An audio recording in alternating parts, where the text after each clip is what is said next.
ضرورت کے موافق دین کا علم حاصل کرے، خواہ کتاب پڑھ کر یا عالموں سے پوچھ پاچھ کر۔ سب گناہوں سے بچے۔ اگر کوئی گناہ ہو جائے تو فوراً توبہ کرے، کسی کا حق نہ مارے، کسی کو زبان سے یا ہاتھ سے تکلیف نہ دے، کسی کی برائی نہ کرے، مال کی محبت اور نام و نمود کی خواہش نہ رکھے، نہ بہت اچھے کپڑے کھانے پینے کی ٹینشن میں رہے۔ اگر اس کی اپنی خطا پر کوئی ٹوکے تو اپنی بات نہ بنائے، بہانے نہ بنائے، فوراً اعتراف کر لے اور توبہ کر لے۔ بغیر سخت ضرورت کے سفر نہ کرے۔ سفر میں بہت سی باتیں بے احتیاطی کی ہوتی ہیں، بہت سے نیک کام چھوٹ جاتے ہیں، وظیفوں میں ڈسٹربنس پڑ جاتا ہے، وقت پر کوئی کام نہیں ہوتا۔ بہت زیادہ نہ ہنسیں، بہت زیادہ نہ بک بک نہ کریں، کسی سے جھگڑا تکرار ڈسکشن نہ کریں۔ شریعت کا ہر وقت خیال رکھے، عبادت میں سستی نہ کرے، زیادہ وقت تنہائی میں رہے، اور اگر اوروں سے ملنا جلنا پڑے تو سب سے عاجز ہو کر رہے، سب کی خدمت کرے، تکبر بڑائی نہ جتلائے، اور مالداروں سے تو بہت ہی کم ملے۔ بددین آدمی سے دور بھاگے، دوسروں کا عیب نہ ڈھونڈے، کسی پر بدگمانی نہ کرے، اپنے عیبوں کو دیکھا کرے اور ان کی درستی کیا کرے۔ نماز کو اچھی طرح اچھے دل سے پابندی کے ساتھ ادا کرنے کا بہت خیال رکھے، دل یا زبان سے ہر وقت اللہ پاک کی یاد میں رہے، کسی وقت غافل نہ رہے۔ اگر اللہ پاک کا نام لینے سے مزہ آئے، دل میں خوشی ہو، تو اللہ پاک کا شکر بجا لائے۔ بات نرمی سے کرے، سب کاموں کے لیے ایک وقت مقرر کر لے اور پابندی سے اس کو نبھائے، جسے پنکچولیٹی کہتے ہیں۔ جو کچھ رنج و غم یا نقصان پیش آئے تو اللہ پاک کی طرف سے جانے، پریشان نہ ہو، ٹینشن نہ لیں، اور یوں سمجھے کہ اس میں مجھ کو ثواب ملے گا۔ ہر وقت دل میں دنیا کا حساب کتاب اور دنیا کے کاموں کا ذکر مذکور نہ رکھے، ہائے دنیا ہائے دنیا ہائے دنیا، بلکہ خیال بھی اللہ ہی کا رکھے۔ جہاں تک ہو سکے دوسروں کو فائدہ پہنچائے، خواہ دنیا کا ہو یا دین کا۔ کھانے پینے میں نہ اتنی کمی کرے کہ کمزور یا بیمار ہو جائے، نہ اتنی زیادتی کرے کہ عبادت میں سستی ہونے لگے۔ اللہ پاک کے سوا کسی سے امید نہ رکھے، نہ کسی کی طرف خیال دوڑائے کہ فلانی جگہ سے ہم کو یہ فائدہ پہنچ جائے گا۔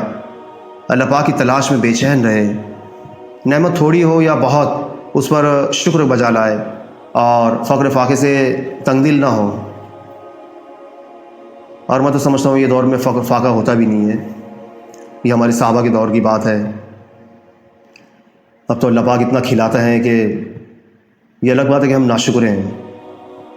جو اس کی خدمت، جو اس کے ماتحت ہیں، ان کی خطا و قصور کو معاف کر دیا کریں۔ کسی کا عیب معلوم ہو جائے تو اس کو چھپائے، البتہ اگر کوئی کسی کو نقصان پہنچانا چاہتا ہے اور تم کو معلوم ہو جائے تو اس شخص سے کہہ دو۔ مہمانوں اور مسافروں اور غریبوں اور عالموں اور درویشوں کی خدمت کیا کریں، نیک صحبت اختیار کرے، ہر وقت اللہ پاک سے ڈرا کرے، موت کو یاد رکھے، کسی وقت بیٹھ کر ڈیلی اپنے روز کے روز اپنے دن بھر کے کاموں کو سوچا کرے، جو نیکی یاد آئے اس پر شکر ادا کرے، گناہ پر توبہ کرے۔ خاص کر رات کو سونے سے پہلے یہ روٹین ہمارا ہونا چاہیے۔ جھوٹ ہرگز نہ بولے، جو محفل شریعت کے خلاف ہو وہاں ہرگز نہ جائے۔ شرم و حیا اور تحمل سے، یعنی بردباری سے رہیں۔ ان باتوں پر مغرور نہ ہو، تکبر نہ کرے کہ میرے اندر ایسی ایسی خوبیاں ہیں۔ اللہ پاک سے دعا کیا کرے کہ اللہ پاک نیک راہ پر قائم رکھیں۔ ایک شخص نے پکار کر پوچھا، یا رسول اللہ صلی اللہ علیہ وسلم، ایمان کیا چیز ہے؟ تو ہمارے آپ کے آقا احمد مجتبیٰ محمد مصطفیٰ تاجدار مدینہ رسول اللہ صلی اللہ علیہ وسلم نے ارشاد فرمایا، نیت کو پیور رکھنا، خالص رکھنا، مطلب یہ کہ جو کام بھی کرے اللہ پاک کے واسطے کرے، جو کام کرے اللہ پاک کے واسطے کرے، اللہ پاک کی رضا کے لیے۔ اور فرمایا کہ سارے کام کا دارومدار نیتوں پر ہے، مطلب یہ کہ اچھی نیت ہو تو نیک کام پر ثواب ملتا ہے، ورنہ نہیں ملتا۔ اور فرمایا آقا نے کہ جو شخص سنانے کے واسطے کوئی کام کرے، اللہ پاک قیامت میں اس کے عیب سنوائیں گے۔ اور جو شخص دکھلاوے کے واسطے کوئی کام کرے اللہ پاک قیامت میں اس کے عیب دکھلائیں گے۔ اور فرمایا آقا نے کہ تھوڑا سا دکھلاوا بھی ایک طرح کا شرک ہے، جسے شرک خفی کہتے ہیں۔ اور فرمایا جس وقت میری امت میں دین کا بگاڑ پڑ جائے اس وقت جو شخص میرے طریقے کو تھامے رہے گا اس کو 100 شہیدوں کے برابر ثواب ملے گا۔ اور فرمایا تم لوگوں میں ایسی چیز میں چھوڑ کر جا رہا ہوں کہ اگر تم اس کو مضبوطی سے تھامے رہو گے تو کبھی گمراہ نہ ہوگے۔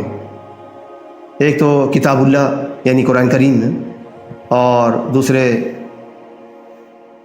سنت رسول اللہ یعنی میری سنت ہے۔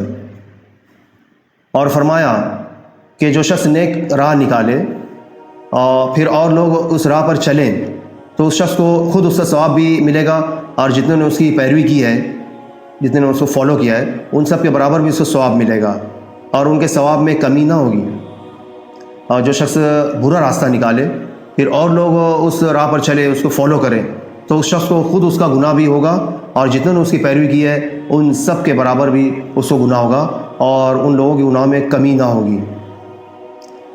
مثلا کسی نے اپنی اولاد کی شادی میں فضول رسمیں اور رسم و رواج موقوف کر دی، چھوڑ دیا، ترک کر دیا، یا کسی بیوہ نے نکاح کر لیا اور اس کی دیکھا تھا کہ اوروں کو بھی ہمت ہوئی، تو اس شروع کرنے والے کو ہمیشہ ثواب ہوا کرے گا۔ اور آقا نے فرمایا جو شخص کے ساتھ اللہ پاک بھلائی کرنا چاہتا ہے اس کو دین کی سمجھ دے دیتے ہیں، یعنی مسئلے مسائل کی تلاش اور شوق اس کو ہو جاتا ہے۔ اور فرمایا جس سے کوئی دین کی بات پوچھی جائے اور اس کو چھپا لے تو قیامت کے دن اس کو آگ کی لگام پہنائی جائے گی۔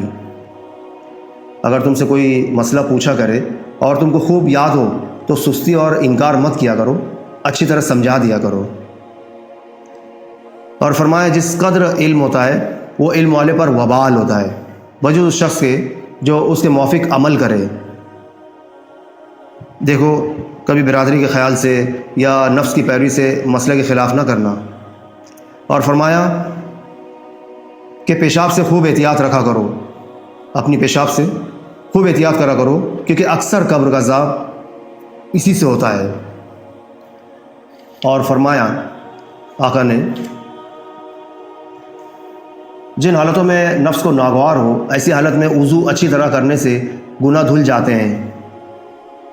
ناگواری میں سستی سے بھی آدمی کرتا ہے، کبھی سردی سے، سستی اور سردی سے ناگواری ہوتی ہے۔ اور فرمایا کہ 2 رکعتیں مسواک کر کے پڑھنا ان 70 رکعتوں سے افضل ہے جو بے مسواک پڑھی جائے۔ اور فرمایا بعض لوگوں کو دیکھا کہ وضو کر چکے تھے مگر ایڑیاں کچھ خشک رہ گئی تھیں، تو فرمایا بڑا عذاب ہے ایڑیوں کو جہنم کا۔